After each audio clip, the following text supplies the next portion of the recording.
You are now at the Roundtable with Lenny S., Maya the Brazilianaire, and Big Light. Okay, everybody, on with the show! Take a seat and tune in.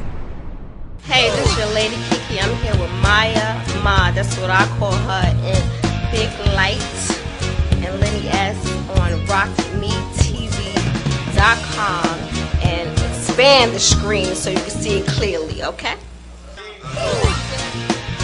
Once again, we back. We don't give a fit duck. It's the round table. We hot as ever. We rolling with Kiki. And we got my boy Lee at the table. And Lenny, I guess they're going to talk about it. Oh, yeah. Okay. So let's introduce Lee. Lee, introduce yourself, because Jackie set it up that you came down here. I knew she, I got an email, media alert that said, you know, Prodigy, Cormega, and Lee issue statements about the Sean Bell verdict.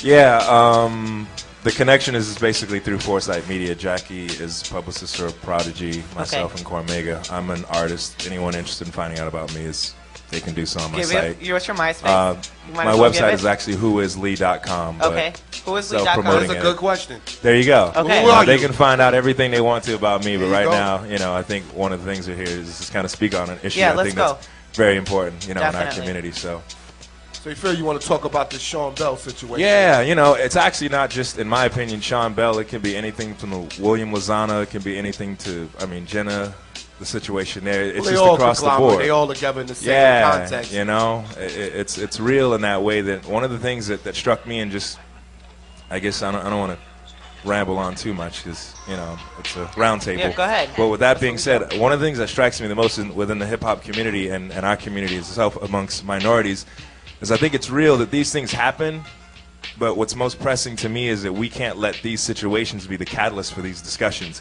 because in 2-3 weeks or a month's time, nobody will be talking about this again until the next person or the next situation stems up. I mean, everybody was up in arms about what was happening in Gina, but you don't hear about that kind of shit in the news anymore. You know what I'm saying? And we just kind of let this stuff go by, and then we start partying and bullshitting.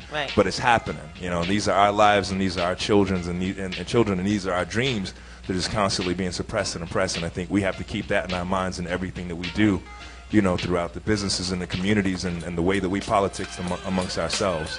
You know, so that's my 2 cents. I mean, a lot of people, obviously, they feel like if they don't live in New York, it doesn't affect them, or if they don't live in New Orleans, it doesn't affect them. You know, and it's easy to block it out of your head if you're not around it. So what's something that you're doing that, you know, so we don't forget about these things? Well, one thing I can say is I'm not Cornel West. You know, I'm not Barack Obama. I'm an artist. I make music, but that's the piece that I can provide. You know what I'm saying?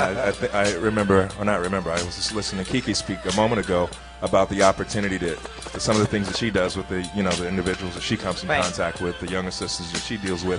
All of us, regardless of our medium, regardless of whether or not we're MCs or the wives of rappers, we're you know, TV program hosts or whatever it is, these things are constantly taking place, and we all have the opportunity to connect in a real way with the people that we come in contact with, our community, so that we can build and empower ourselves in that way, where we're in control of the economic structures in our own communities, and we're in control of policing ourselves and our communities in such a way that somebody can't just, you can't always have Big Brother over you, oppressing you, just stripping you of your manhood, you know, and taking the men from our communities and incarcerating us in these types of things, and in this case, you know, killing us, shooting us down like dogs. Yeah, like I said, it's not so much about race. They try to divide us with races.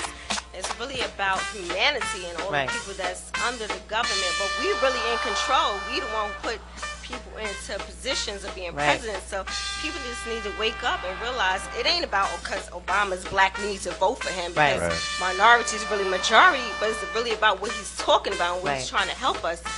And that's what it's basically about. It's not about race. Like, everybody was trying to, like, separate us. We all one people. Like, it's not that. And Barack is definitely a great example of that, because he got white people to come out 20 to 30, which is a huge deal, just because 4 years ago that was, you know, you really didn't see that in the stats as much as you do now. And you look in the back of him and you're like, wow, white people think he's the coolest thing in the world. And you're like, where is this? come from or whatever. And really, I was very resistant at first to Barack because he was young, and I was like, where did he come from? And there was all these crazy emails going around who is Barack, and had pictures of him and jihad outfits and blah blah blah, and jihad outfit. Well, I mean, they were saying he went to school. Africa. Yeah, what's amazing to me about the whole thing is I never heard of him either. This is his name, and this era to come out with that name. That throws you off. In their world to do that amazed me too. Yeah. I was going to say he must be an angel or something. But he's shown, because I guess a lot of people, the extremists have said, we're going to attack from the inside. So a lot of people were like, Barack Obama, this sounds like a crazy name. Are they sending him to attack from the inside? But really, he's proved himself a worthy candidate. I've switched. I can't, I couldn't believe I switched. Nothing could be worse than this government now. It wouldn't matter who was in there. It's really the power within the people. Right. You have to realize that. We don't understand that power. I don't people think. have really disenfranchised right now. now. The people are not stepping up now because they was. Because we a lot of this stuff wouldn't be happening now. Yeah, we all into look at the prices, all this stuff out here. Look at this stuff going on out here. We all into partying and looking good, and I'm one of those. I like to look good and party, but it's serious. It's more serious than that. You really gotta step up your game and wake up to reality. Straight up. Everybody want to have fun and party, but look, Sean Bell was having fun. Like I said, it could be any one of us. It could have been any one of us in that situation. I could have been at the strip club celebrating my last day of being, bachelorette. You know what I'm saying? So everybody needs to wake up today and realize that we're gonna look at us. Well, we're gonna pay some bills. We gotta get ready to do this. Yeah, we'll be right back. At the round table, don't shrink that screen. Lenny S, Maya B, Big Light. This is how we do it. Hey, what's up? This is Kiki, the lady, and I'm here on Rockmetv. Don't shrink that screen, okay? You are now at the round table with Lenny S, Maya the Brazilianaire, and Big Light. Okay, everybody, on with the show! Take a seat and tune in.